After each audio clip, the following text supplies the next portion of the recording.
Assalamualaikum warahmatullahi wabarakatuh. Alhamdulillahirrabbilalamin. Assalatu wassalamu ala asrofil anbiya'i wal mursalin Sayyidina Muhammadin wa ala alihi wa sahbihi ajma'in, amma ba'du.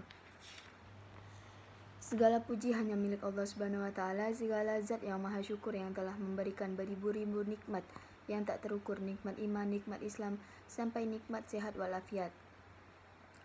Dan tak lupa pula saya mengucapkan terima kasih kepada dosen pengampu mata kuliah Islamic Marketing, yaitu Bapak Adi Mursalin. Perkenalkan, nama saya Putri Juniarti Muzainah, NIM 120161.6 dari kelas 3B Akuntansi Syariah. Saya mengikuti Zoom untuk menghadiri perkuliahan sudah 7 kali pertemuan. Saya mengikuti Zoom tersebut bertujuan untuk menghadiri mata kuliah Islamic dan manajemen, dan juga untuk lebih mendalami materi konsep pertemuan yang didiskusikan. Saya juga telah membaca RPS Islamic Marketing yang telah diberikan oleh Bapak Adi pada grup WA. RPS itu berisi tentang penjelasan materi apa saja yang akan dibahas selama 1 semester di ruang Zoom. Selain itu juga berisi penjelasan tata cara penilaian yang dilakukan oleh dosen, dan juga berisi tentang penjelasan mengenai tugas yang diberikan. Setelah mengikuti perkuliahan di Zoom, saya juga selalu membuat video record di setiap pertemuan untuk memenuhi tugas yang diberikan. Materi yang sudah saya buat video record adalah: Pertemuan 1. Kesimpulan dari materi konsep manajemen pemasaran syariah, yaitu menjelaskan tentang konsep pemasaran dalam Islam. Pemasaran Islam adalah sebuah disiplin bisnis strategis yang mengarahkan proses penciptaan, penawaran, dan perubahan values dari suatu inisiator kepada stakeholdernya, yang dalam keseluruhan prosesnya sesuai dengan akad serta prinsip-prinsip Al-Quran dan hadis. Pemasaran syariah memiliki karakteristik marketing syariah, yaitu 1. Teistis atau rabaniyah, 2. Etis atau ahlakiyah, 3. Realistis atau al-waqi'iyah, 4. Humanistis atau insaniyah. Pemasaran syariah juga mempunyai fungsi, yaitu memiliki kepribadian spiritual atau takwa, jujur atau transparan, berlaku adil dalam bisnis, bersikap melayani, menempati janji, dan jujur. Pertemuan 2 tentang maqasid syariah. Maqasid syariah adalah tujuan Allah menetapkan hukum-hukum untuk mencapai kemaslahatan hidup manusia, sekaligus juga menghindari berbagai kerusakan baik di dunia maupun di akhirat.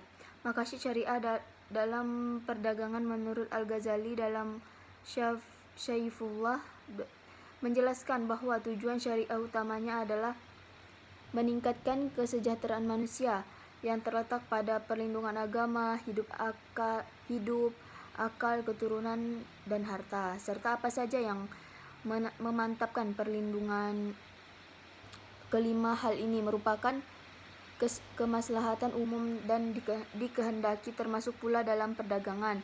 Sedangkan maqasid syariah dalam pemasaran adalah studi program, pelaksanaan, prosedur, dan penanganan proses yang dibangun dengan maksud mewujudkan, membentuk, dan melindungi alterasi yang komersial dengan pasar target, dengan implikasi untuk menyampaikan arah organisasi dengan memfokuskan kepada kadar syariah yang berlandaskan maslahah, keseimbangan, serta memprioritaskan adanya sikap kerelaan dan kasih sayang di antara penjual dan pembeli. Pertemuan 3 berisi tentang materi peran pemasaran dalam Islam. Peran pemasaran dalam Islam sebenarnya tidak jauh berbeda dengan peran pemasaran pada umumnya. Yang membedakan hanyalah prinsip Islam dan tujuan akan keridhaan Allah Subhanahu wa taala yang ada dalam pemasaran Islam. Pentingnya pemasaran sebagai terjadinya jual beli bukan hanya dilihat dari fungsinya secara fisik, melainkan perlu memperhatikan aturan dan norma yang berlaku. Terkait dengan fungsinya, pasar menjadi tempat yang rentan terjadinya kecurangan dan ketidakadilan yang dapat menzalimi pihak lain. Untuk itu, perlu adanya syariat terkait dengan pembentukan harga dan terjadinya transaksi di pasar untuk menghindarkan hal-hal yang tidak diinginkan. Terdapat beberapa peran pemasaran dalam suatu bisnis maupun perusahaan, yaitu 1. Dalam sektor bisnis, pemasaran sangat dibutuhkan untuk pengenalan produk berbagai perusahaan di bidang industri, pelayanan, penerbangan, perbankan, dan lain-lain. Dalam sektor non-profit, pemasaran kerap digunakan sebagai upaya promosi organisasi, perguruan tinggi, rumah sakit, dan berbagai kelompok kesenian atau komunitas lainnya untuk menarik peminatnya. Bahkan, berbagai instansi pemerintah juga mengeluarkan kampanye pemasaran yang bersifat sosial seperti kampanye anti rokok, anti seks bebas, dan lain-lain. 3. Dalam sektor internasional, pemasaran kerap digunakan oleh perusahaan multinasional yang bertujuan meningkatkan pemasaran global. Dalam Islam, mekanisme pasar yaitu penentuan permintaan dan penawaran haruslah terjadi secara sukarela. Tidak ada pihak yang merasa terpaksa untuk melakukan transaksi pada suatu tingkat. Mekanisme pasar berasal dari ketentuan Allah SWT bahwa perniagaan harus dilakukan secara baik dan dengan suka sama suka agar sistem pasar dapat berjalan dengan baik dan memberikan mutual goodwill bagi para pelakunya. Terdapat prinsip pasar dalam Islam yaitu 1. Arida. Arida yaitu semua transaksi yang dilakukan harus berlandaskan kerelaan antara pihak-pihak atau freedom contact. 2. Persaingan sehat atau fair competition, yaitu semua mekanisme dan kegiatan dalam pasar akan aman jika terdapat persaingan yang sehat. 3. Kejujuran.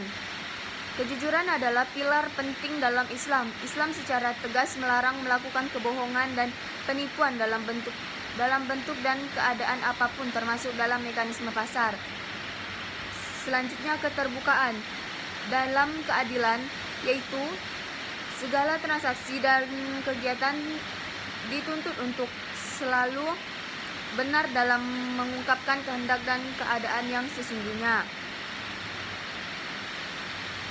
Pertemuan 4, materi tentang pengembangan strategi dan rencana pemasaran dalam Islam. Rencana merupakan arahan terhadap suatu kegiatan yang akan dijalankan untuk mencapai tujuan. Surah di dalam Al-Quran yang menjelaskan tentang perencanaan adalah surah Al-Hajj ayat 18 yang berbunyi, Ya ayyuhallazina amanu taqullaha wal tawzur nafsum ma qaddamat liwat wattaqullaha innallaha kabirum bima ta'malun.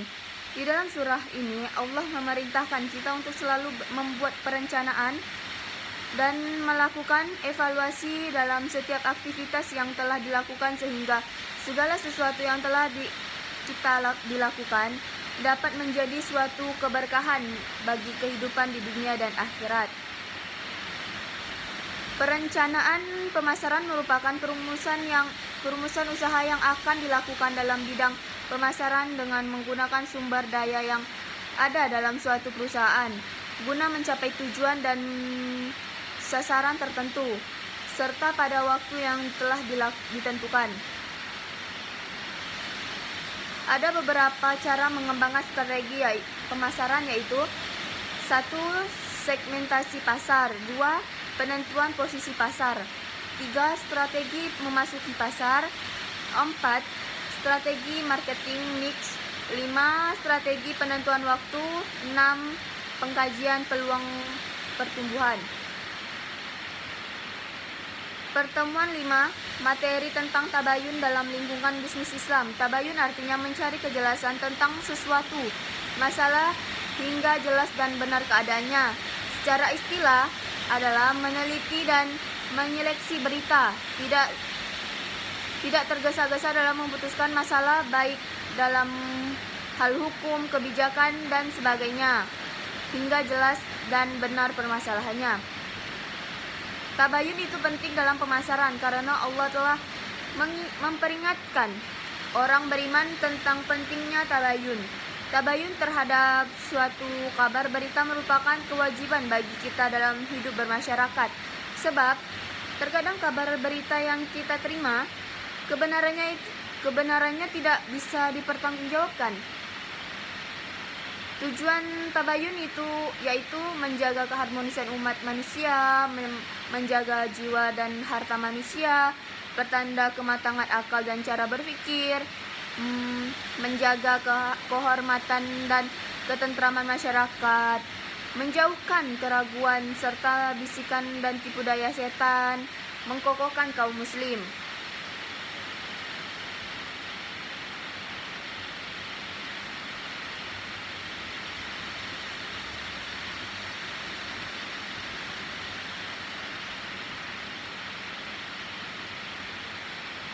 Selama mengikuti Makul Islamik di ruang Zoom, saya juga aktif dalam menjawab soal yang diberikan di setiap pertemuannya. Pada pertemuan kedua, materi tentang Makasih Syariah, saya memberikan kesimpulan pertemuan yaitu Makasih Syariah adalah tujuan Allah menetapkan hukum-hukum untuk mencapai kemaslahatan hidup manusia sekaligus juga menghindari berbagai kerusakan baik di dunia maupun di akhirat.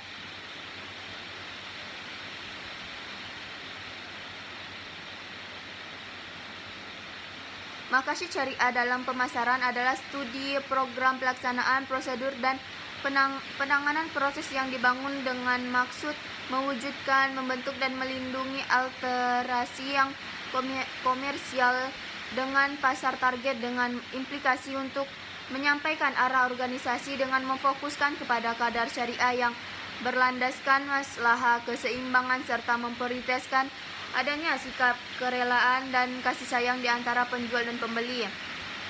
Yaitu 1. Riba. Riba adalah penambahan sejumlah harta yang bersifat khusus. Secara bahasa riba artinya penambahan.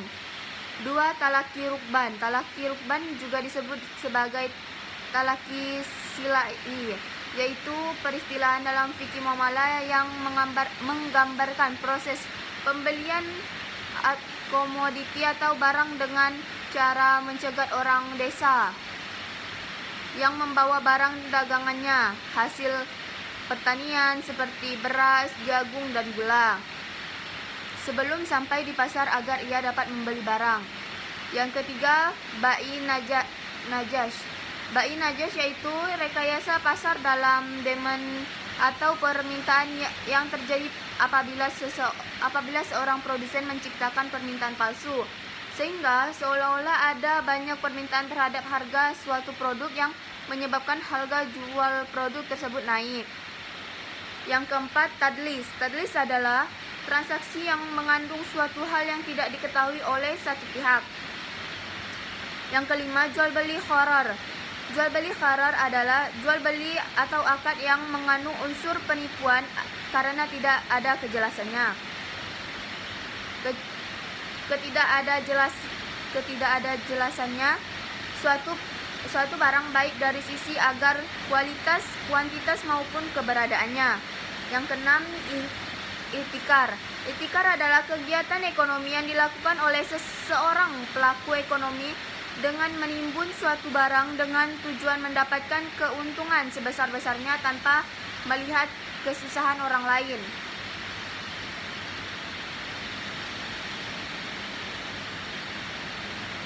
Pada pertemuan ketiga saya tentang beberapa peranan pemasaran dalam suatu bisnis maupun perusahaan, yaitu dalam sektor bisnis Pemasaran sangat dibutuhkan untuk pengenalan produk berbagai perusahaan di bidang industri, pelayanan, penerbangan, perbankan, dan lain-lain. 2. Dalam sektor non-profit, pemasaran kerap digunakan sebagai upaya promosi organisasi, pengurusan perguruan tinggi, rumah sakit, dan berbagai kelompok kesenian atau komunitas lainnya untuk menarik peminatnya. Bahkan, berbagai instansi pemerintah juga mengeluarkan kampanye pemasaran yang bersifat sosial seperti kampanye anti rokok, anti seks bebas, dan lain-lain. Yang ketiga, dalam sektor internasional, pemasaran kerap digunakan oleh perusahaan multinasional yang bertujuan meningkatkan pemasaran global. Pada pertemuan 4, saya menjawab soal tentang di dalam surah Al-Quran yang menjelaskan tentang perencanaan, yaitu dalam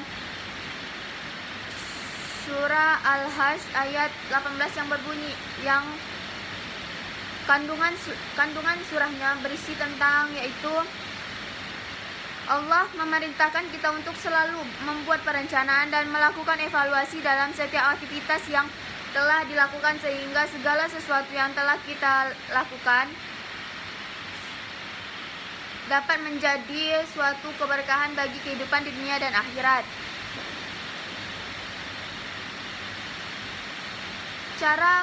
Cara mengembangkan strategi pemasaran, yaitu segmentasi pasar. Segmentasi pasar merupakan sebuah dasar yang digunakan untuk mengetahui beberapa segmen yang berbeda dalam pasar.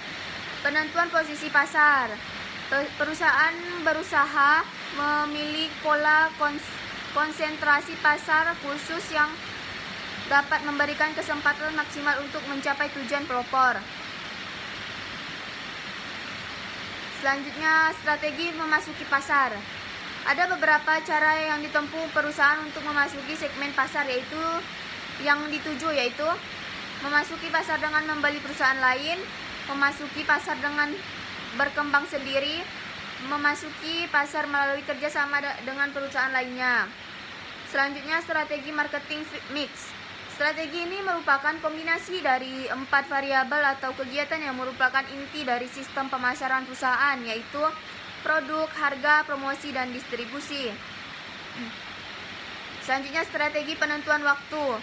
Apabila perusahaan telah menemukan kesempatan yang baik, menetapkan tujuan dan mengembangkan suatu strategi pemasaran, bahkan berarti bahwa perusahaan tersebut dapat segera beroperasi.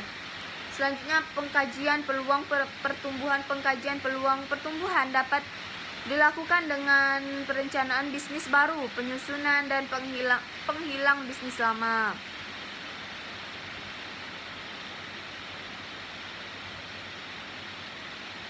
Pada pertemuan 5 tentang globalisasi informasi dan komunikasi dan bagaimana pengaruh globalisasi informasi dan komunikasi terhadap kegiatan pemasaran, yaitu pengembangan globalisasi informasi dan komunikasi semakin berkembang yang membawa manfaat luar biasa bagi kemajuan peradaban manusia.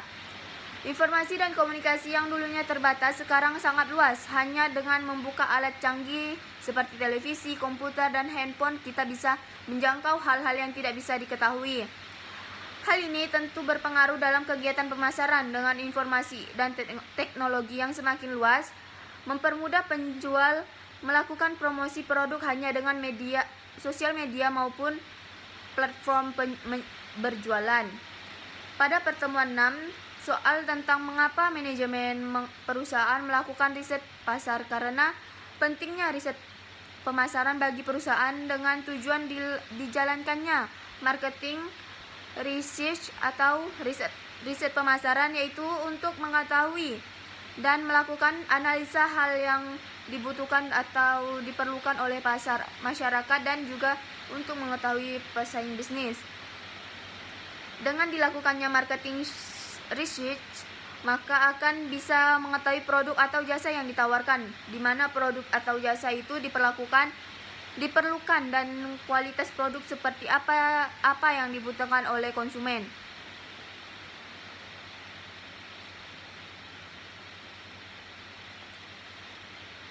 teori yang sudah dijelaskan pada setiap pertemuan, terdapat beberapa surah yang berhubungan dengan pemasaran, yaitu surah Al-Jumu'ah ayat 10. Itu artinya, apabila sholat telah dilaksanakan, maka bertebaranlah kamu di bumi, carilah karunia Allah, dan ingatlah Allah banyak-banyak agar kamu beruntung. Isi kandungan dalam surah ini yaitu Allah memerintahkan kita setelah melaksanakan sholat hendaklah mencari rezeki yang halal dan melanjutkan pekerjaan. Allah memerintahkan untuk selalu mengingatnya dan cara berzikir dan selalu bersyukur agar senantiasa beruntung baik di dunia maupun di akhirat. Yang kedua, surah Al-Maidah ayat 2. Artinya, wahai orang-orang yang beriman, janganlah kamu melanggar syariat kesucian Allah, dan jangan melanggar kehormatan bulan-bulan haram, jangan mengganggu hadyu atau hewan-hewan kurban dan hakalait atau hewan-hewan kurban yang diberi tanda, dan jangan pula mengganggu orang-orang yang mengunjungi Baitul Haram. Mereka mencari karunia dan keridhaan Tuhannya, tetapi apabila kamu telah menyelesaikan ihram, maka bolehlah kamu berburu-buru. Jangan sampai kebencianmu kepada suatu kaum karena mereka menghalang-halangimu dari Masjidil Haram, mendorongmu berbuat melampaui batas kepada mereka, dan tolong-menolonglah kamu dalam mengerjakan kewajiban dan takwa, dan jangan tolong-menolong dalam berbuat dosa dan permusuhan. Bertakwalah kepada Allah, sungguh Allah sangat berat siksanya. Isi kandungan ayat tersebut ialah melarang untuk berperang pada bulan tertentu, melarang menyiksa binatang, diperintah untuk saling tolong-menolong dalam kebajikan dan ketakwaan, dan melarang untuk saling tolong-menolong dalam perbuatan dosa dan permusuhan. Perintah bertakwa kepada Allah Subhanahu wa taala. Hubungan kedua surah ini adalah pemasaran adalah bahwa kita dalam melakukan pemasaran harus saling tolong-menolong sesama pelanggan atau penjual di sekeliling.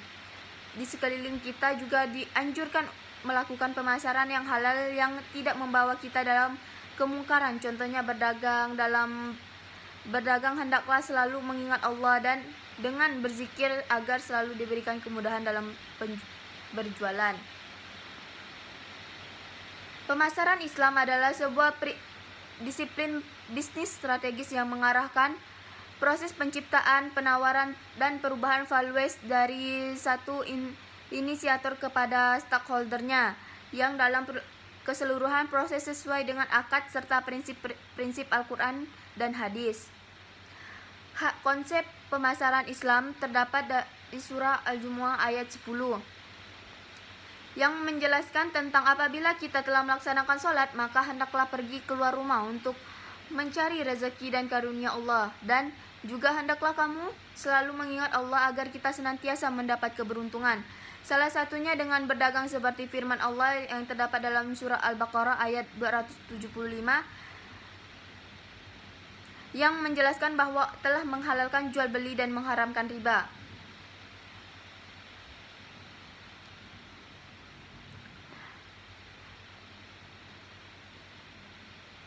Ada pernyataan yang mengatakan bahwa Islam sebagai jiwa dalam bisnis dan pemasaran. Saya setuju dengan pernyataan ini karena menurut saya dalam Islam juga sudah dijelaskan tentang berbisnis yang baik dan adil.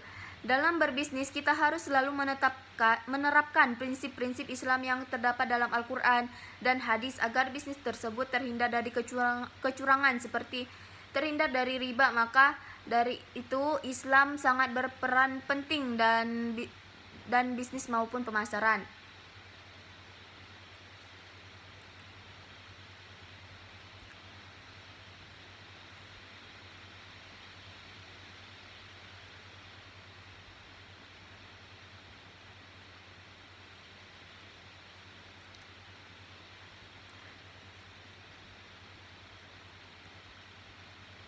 Selain surah-surah di atas yang telah saya sebutkan, surah Al-Baqarah ayat 282 dan surah Al-Hujurat ayat 12 berikut akan saya bacakan ayat beserta artinya. dengan isi kandungannya.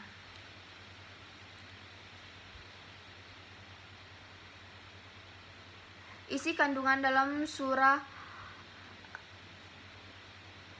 Al-Baqarah ayat 282 yaitu memerintahkan kita dalam bertransaksi untuk selalu mencatat segala transaksi yang dilakukan dalam benar agar tidak terjadi kecurangan dan semua transaksi yang dilakukan biasa terjadi dengan adil.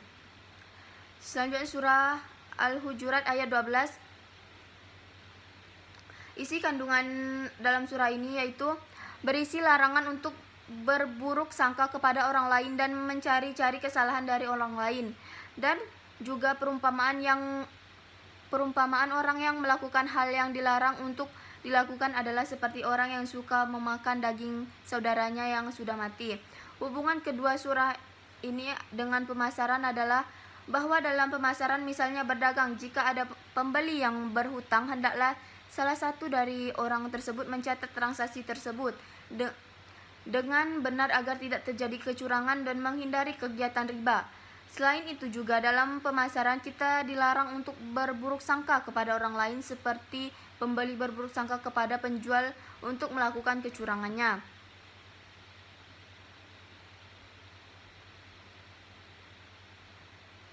Dalam makasih syariah ada yang namanya tijarah. Tijarah adalah akad perdagangan mempertukarkan barang dengan dagangannya dengan mata uang menurut cara tertentu. Terdapat beberapa surah dalam Al-Quran yang menjelaskan tijarah, yaitu surah An-Nisa ayat 29. Ayat ini berisi tentang larangan untuk memakan harta orang lain atau harta diri sendiri dengan jalin yang batil atau jalan kemaksiatan.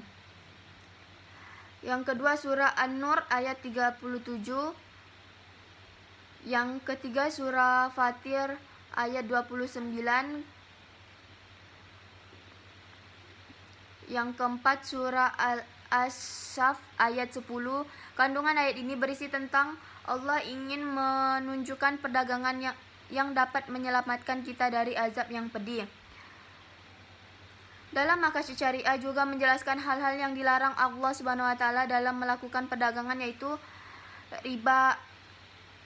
Riba merupakan pengambilan hak milik orang lain dengan cara menambahkan nilai harga pada transaksi jual beli yang bertentangan dengan ajaran Islam. Yang kedua, talaki rukban. Yang ketiga, ba'i najas. Yang kelima, yang keempat, tadlis. Yang kelima, ihtikar. Yang keenam, jual beli haram. Dalam Islam pemasaran sebenarnya tidak jauh berbeda dengan peran pemasaran pada umumnya. Yang membedakan hanyalah prinsip Islam dan tujuan akan keridhaan Allah Subhanahu wa taala yang ada dalam pemasaran Islam. Pentingnya pasar sebagai terjadinya jual beli bukan hanya dilihat dari fungsinya secara fisik, melainkan perlu memperhatikan aturan dan norma yang berlaku. Ada beberapa cara yang dilakukan untuk mengembangkan strategi pemasaran, yaitu segmentasi pasar. Yang kedua, penentuan posisi pasar. Yang ketiga, strategi memasuki pasar. Yang keempat, strategi marketing. Yang kelima, strategi penentuan waktu. Yang keenam, pengkajian peluang pertumbuhan pengkajian.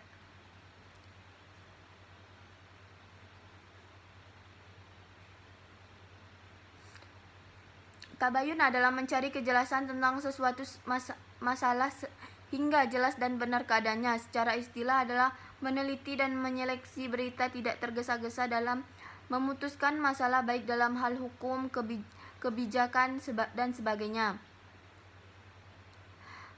Perintah untuk bertabayun juga dijelaskan dalam surah An-Nisa ayat 94. Riset pemasaran dalam Islam sangat penting karena riset ini digunakan untuk melakukan pengumpulan, pengelolaan, analisis, dan interpretasi data secara sistematis sehingga dapat digunakan sebagai masukan dalam pengambilan keputusan di bidang pemasaran barang dan jasa. Dalam membangun nilai, kepuasan pelanggan dan loyalitas pelanggan dalam Islam, yaitu dengan saya menerapkan teori-teori yang sudah dipelajari pada bab 7 ini, seperti selalu memperbarui iklan produk agar tidak ketinggalan zaman, selalu berkomunikasi dengan baik pada pelanggan agar pelanggan merasa nyaman.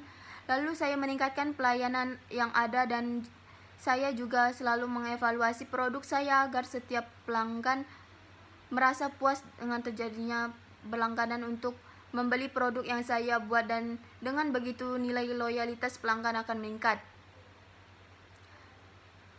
Selain itu, dengan bersikap lemah lembut juga akan meningkatkan kepuasan pelanggan.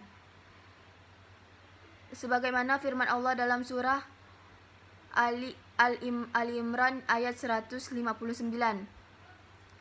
Dalam surah ini menjelaskan bahwa sikap lemah lembut adalah faktor penting dalam memberikan layanan sepenuhnya agar pelanggan merasa memperoleh kepuasan sesuai dengan yang diharapkan, bahkan biasa melebihi.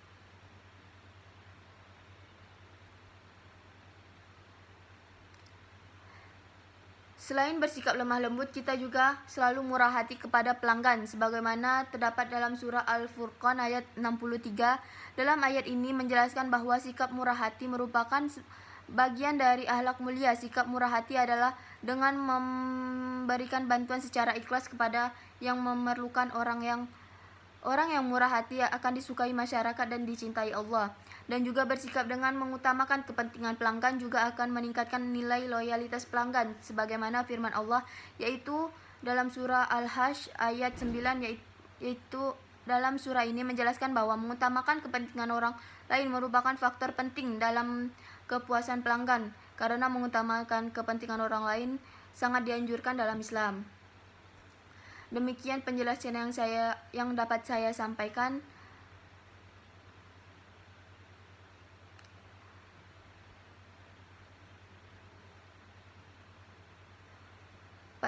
Pada kesempatan kali ini semoga materi yang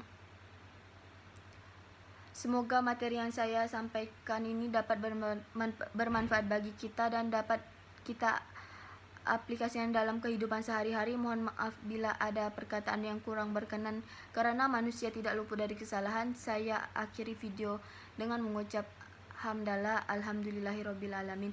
Wabillahi taufiq wal hidayah. Wassalamualaikum warahmatullahi wabarakatuh.